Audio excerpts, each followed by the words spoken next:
Christmas lighting ceremony di Paway, Ilocos Norte, Balaygi, Ana Isayangkat. At yung mga ti damag lokal. IFM News. IFM News. Lokal. Idol Glenn, please come in. Naranyag ti Espiritu ti Paskwa, iti paway bayat nga opisyal nga enrogi ti gobyerno munisipal, ti pan nakapasilaw ti Christmas lighting ceremony, nga naangay iti sangon ti munisipyo. Titinawen na tradisyon, ket namin pinsan manen ang nagkakadwa dagiti umili, leader ti komunidad, ken bisita, para iti na isang sangayan nga rabi iti silaw, musika, ken naragsak nga selebrasyon.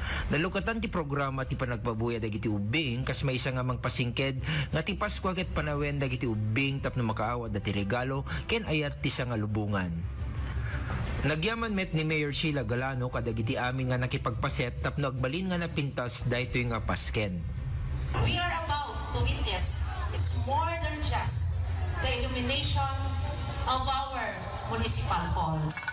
It is a shining symbol of the values that bind us together: love, equality, and peace.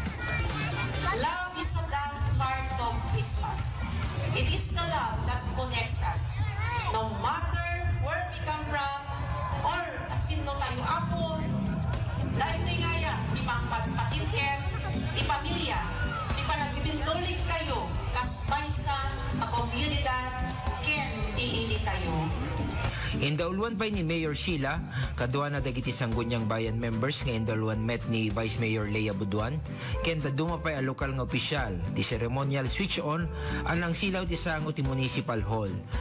Aglawlaw nga paraangan ken dagiti na duma-duma nga Christmas installations iti ili.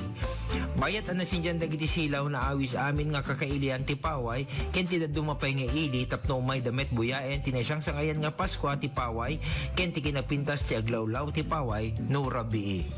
Para iti IFM News, Idol Glenn Batuyong, Tatak, RMN.